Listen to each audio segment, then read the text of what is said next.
and welcome to the AAHOA Educational Experience. I'm Chip Rogers, and this week we're talking about the BP oil spill. Now, I know for many of you, that seems like a long time ago, but rest assured, this incredible man-made disaster is still having an enormous economic impact, not just on the southern states, not just the Gulf states, but really reverberating through our national economy. And we have some experts here today to talk about that. We will start to my right with Jay Patel, who is chairman and CEO of the LHS companies. Next to him is Wes Farrell, president of Farrell and Patel Attorneys at Law in Miami, and Ricky Patel, who is a partner with Farrell and Patel Attorneys at Law. So, gentlemen, as with most disasters, if you're not right next to it, it seems like a week or 2 weeks later, everybody goes back to their normal life. They forget about what's happening somewhere else in the country. But the reality is, we're almost to the 2-year mark of when this occurred, and this was a really, really big deal, wasn't it? Yes, it was, Chip. First of all, thank you for inviting us here. This man-made disaster that happened April 20th, 2010, has been an economic impact as well as destroyed many families and many businesses in the last 20 months. While the history of BP and its subsidiary companies that created this mess, the first several months, the media really blew it up, and then they left. We've been here trying to clean up the mess. We've been here trying to figure out the economic impact that's been on businesses, including hotel owners. And when I say hotel owners, we're talking thousands of hotel owners from Florida, Alabama, Mississippi, Louisiana, and Texas. So to paraphrase, the disaster is probably one of the worst disasters that we've had or that we have seen in our lifetime. And this disaster, you brought up a great point, Jay. It's a man-made disaster. I'd almost, and we'll talk more about this later, almost characterize this as a media-made disaster on top of the man-made disaster. Absolutely. But Wes, let's stick with the man-made disaster. So unlike other oil spills, and the Exxon Valdez, and of course natural disasters like Katrina and some of the other things that have hit this country in the last few years, this was one where you just simply had a malfunctioning system, or something broke, and they were not in a position, BP, not in a position to fix it. And Americans just sat idly by watching oil pour out of the ocean floor. It's a great point, Chip, and thank you for having us here today. I think that to put it in perspective, it's the largest oil spill in the United States, in the history of the United States. And to put it in further perspective, Exxon Valdez, which is the last modern oil spill that happened, it's over 10 times as large as Exxon Valdez. So the impact that it's had on the region, from Texas to Alabama to Mississippi to Louisiana and Florida, is very significant. We particularly have paid attention to the hospitality impact, and as you know, as many hotel owners know, travel is a business of perception, and as such, the perception of oil on the beaches of these coastal communities and even outlying regions was catastrophically impacted, and is still being impacted in many cases. And when you have something go wrong in a business, Ricky, I mean, if the manager at the local fast food place does something stupid, he can get fired. No one really thinks anything about it. But we're talking about BP, British Petroleum, the 5th largest company in the world, and this was such a big deal that their CEO got fired. I mean, that kind of shows that this wasn't just a little blip, a little mistake. This was big. Sure, it was colossal. So we have Tony Hayward was fired or moved out of his position from the board. This wasn't the first time. If this were the first time, I believe the American people would be willing to forgive and work with them. This is not even the second or third. This has happened multiple times. And we're talking about the economic impact, which is very important. But let's go to one point, which were the deaths. We cannot allow American people who are working these jobs to die under these conditions just because a company wants to make a couple extra dollars. We go all the way back to 2005, where they had the Texas City explosion. The whole point of it was, do they want to save a couple $1 million? Now, when you're looking at the scale of it, I believe they were doing a little around $1 billion. They want to save a couple $1 million but they risk the lives of some of their loyal workers. These are people that are trying to make money for their families. These aren't the multi-million-dollar corporate owners of these businesses. It happened once. We worked with them, and it happened again. Now that time it was under a different CEO. I believe it was Lord Brown. Right. And now under Haywood, the same thing happened. We have to ask ourselves, how many times are we going to allow this to happen? How many people have to lose their lives? And how many businesses are going to have to go bankrupt before we understand that we must start putting these regulations in, and we must make job environments safer and prevent these companies from saving a dollar here or there. So Ricky points out, Jay, and he makes a great case, this is a man-made disaster that probably could have been averted had BP taken the necessary precautionary steps to prevent this from happening, something that they have a history of a problem with. What bothers me, and I guess it has a direct impact on the economic dilemma that everyone faces now, is what was the media's response to it? We now live in a world where instant news all the time, 24/7, and you had this big oil spill, and unlike the Valdez where you understood what happened, the boat hit something. Now you have oil just coming up out of the ground, and I don't think we have a lot of experts, or at least the list of experts on that topic's got to be rather short. Right. So these people start warning of all these catastrophic things that could happen, and everyone talks about, the giant globs of oil are going to come up onto the beach, and you're going to sick, and people are going to die. And what does that do to everybody that depends on those beaches? I mean, so the media-made disaster was probably even bigger than the man-made disaster. Absolutely true. I think the media response did more damage to the economic of the Gulf regions, tourism-wise, because a huge percentage of tourism is dependent on the Gulf regions.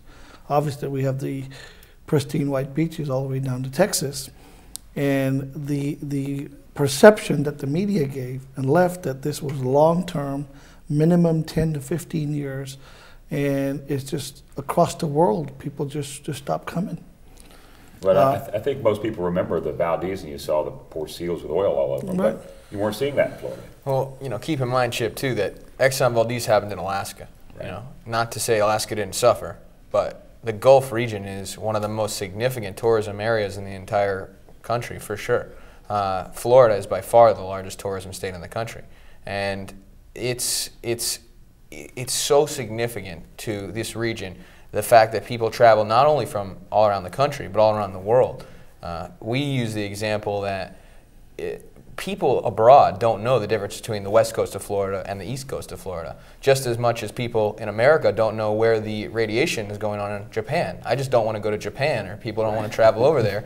They know that something's wrong, and they want to save their money, and they go to any of the other hundreds of very viable tourism destinations that exist throughout the world. And that's something that it's hard to track, hard to monitor, hard to really gauge the level of impact abroad, that people just didn't come here because they were going to come to Florida, they were going to come to the Gulf, and they just didn't. So we have this man-made disaster followed up by what I'm now terming the media-made disaster, and the economic impact of everybody who relies on the Gulf Coast was enormous, as Wes just pointed out. I mean, this is not small business. This is big business, tourism in the United States, and particularly in the Florida and the Gulf Coast region, all the way from Florida to Texas. And we're going to talk about that economic impact and what it really means in real dollars then and still today. So we've got a lot more to talk about on this issue of BP. Pretty interesting stuff. So join us coming up after the break. And welcome back to the AAHOA Educational Experience. I'm Chip Rogers, and this week we're talking about the BP oil spill almost 2 years later, but the continuing impact it is having on the Gulf Coast region, and of course that impact spreads all throughout the United States economy. In the first segment, Ricky, we talked about, we have this man-made, media-made issue that has damaged so many people, but if you don't live there and you're not part of that business community up and down the Gulf Coast, maybe you don't really understand it. But the reality is that this economic impact, yes, it hits tourism, it hits beach properties, it hits restaurants, it hits everything there, but it goes far beyond just those hotels you think of on the beach. It's the entire region that's been hit. Sure. It's a great point about the media monster, as you stated. So the one thing is, with the media, everyone has been quick to blame the media for the effects. The media were they were doing their job. They were reporting, but it was the misconception. It was kind of like the Chinese whispers, correct? Right. And that Chinese whispers, right as it got to Europe and all these other places, we started having problems. I'll give you an example. Someone from France that takes their annual trip to the Gulf Coast with their family is now seeing high-definition videos of oil spewing all over the place, right? So you have to think to yourself, if you're in France, do you know what the difference is between Pensacola, Fort Myers, and Fort Lauderdale? I mean, most people don't, right? Better than take a risk, even if it's a couple % chance that there's oil on the beach. Let's check out Myrtle Beach, South Carolina, or Cancun, Mexico. So the effects are there initially when they go to these other locations, but here's the big problem. The following year, they had such a good time at this other location, they may not come back. So the immediate effect is the cancellations. The long-term effect is people just not going back to these areas. I mean, there's too many problems. You know, you're hearing about hurricanes and everything else. Now there's oil over the beaches. You know, forget it. Let's try somewhere else. And it really affects these mom and pop restaurants, hotels, and all these other fantastic businesses that have done well in these areas. So Jay, you know, when you see the television coverage of this and you see the giant Westin hotel right there on the beach, and you think about the nice beachside restaurants, I think for most people, both in America and even internationally, that's what they sense. Well, yeah, those people they're going to get hurt. But the reality is that pain spread far beyond just those hotels and those restaurants there on the beach. Well, you know, tourism is one of the economic drivers in the Gulf region, and the perception that there's a chance there will be oil, as Ricky said, has made significant impact. And I'll give you two examples.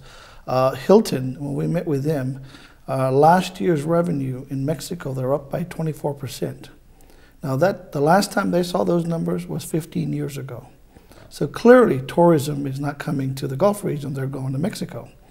Last January, out of the 50 states, 49 states had snow.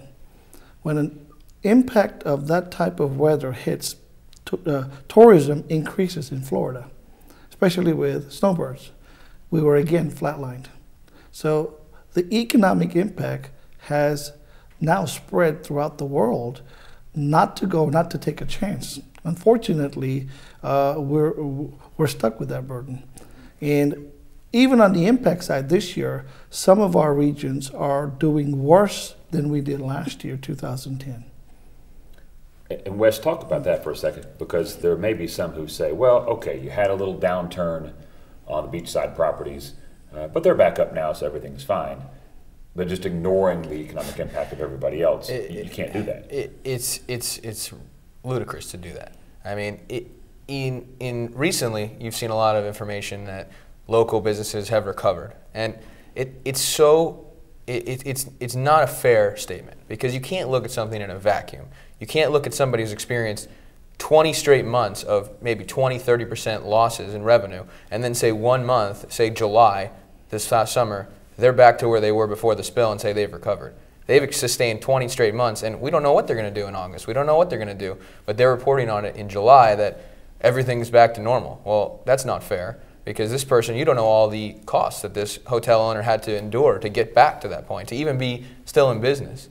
You know, and a part of our due diligence in preparation for this case, we've enlisted the services of many experts, economists and forensic accountants and forensic experts in the hospitality industry to help us understand the impact of this kind of thing. There's been many studies done, both by BP, by the Gulf Coast Claims Facility, which is the $20 billion fund that was set up to help pay people. I'm sure we'll talk about that a little later.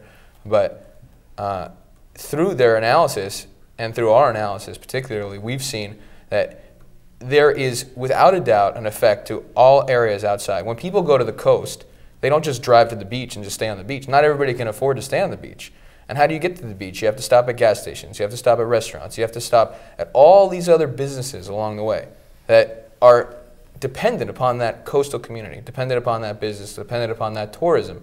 And when that tourism goes away, all these businesses suffer. And I think the data we have, the data that we've spent tremendous resources to compile, shows that unquestionably. Ricky, how do you make the case, and I'm sure someone's going to ask you to make this case, Right. of determining what is the impact, the economic impact of the disaster versus the economic impact of just an economy that's been struggling?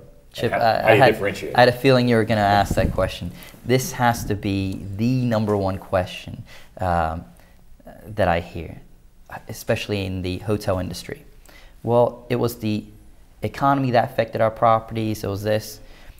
We sit down and we start looking at their numbers at their property. Okay, we start looking at 2007, 2008, 2009, and then we realize that at 2009, it was the worst year in 75 years hospitality industry, right? So if you're at the bottom, there's only one way to go, and that's to come back up. Outside of the Gulf region, a lot of people started seeing that swing, okay? The whole thing was, this oil spill really was that straw that broke the camel's back. But now we don't know when that there's going to be any type of recovery. If the economy is slow, there's ways to stimulate it. But when there's a disaster, and a man-made disaster that can be toxic, we don't know the effects of this. We really don't. The effects we know right now is there was oil spilled everywhere. This oil has, a lot of it has been sunk to the ground. We don't know what type of chemicals were used. We don't know what is going to happen later on. So if this were merely an economic argument of, well, the economy was bad, people were not traveling, that's one thing. But let me ask you this. Why is it that so many comparative markets, we've used, I believe, Smith Travel Research, and all these other fantastic data analysis services that have shown us, outside of the Gulf, people are actually coming out of this, okay? Here's the best way, though. We went back, and this is the way that gets people. We asked them about their cancellations. Well, look at your cancellations in 2010 after the oil spill. What happened? And that's when that light bulb goes on, and people realize, you know what? We thought it was this. This is really what's been keeping us down. So there's multiple factors that we can, but it's a great question that always comes up. And after we explain all of the different factors, they realize that, you know what, this wasn't merely just the economy. And really almost, I mean, it's sad to say you had I remember the movie a few years ago, The Perfect Storm. You did have a declining economy, which everyone was bracing for. And then this piled on top of it, a disaster that no one had ever seen. Wow, I don't know how you, and sorting it out is to say, you know, how do you determine what is what? It's got to be very difficult, but cancellations is a good way to look at it. Sure. Yeah. Who says I'm not coming back? And that's a pretty good way to measure. Well, also one more thing. We're right now fighting the perception that BP is saying everything is fine, everything is back to normal. They just released a media ad where members of the Gulf Coast are fighting to say who had the best economy this year. And while we were able to compile numbers from the taxing authorities, while 2 of the zip codes in our area was up by 34 to 40%, but the other 7, 8 zip codes were down by 10%, 17, and even 31% from last year. So these zip codes are less than 5 to 7 miles off the coast. Wow. So you can see the huge impact on it. Well, we are out of time for this particular show, but we're not out of time for talking about the impact of the BP oil spill, what it has meant to the hospitality industry, not just in the Gulf Coast, but as it reverberates through the economy. And we'll do that in our next show, so make sure to join us. If you have any questions or would like to contact me, you can reach me, chip@AAHOA.com. That's chip@AAHOA.com. So for Ricky Patel and Wes Farrell and Jay Patel, thank you for being with us. So long. We'll see you again next week.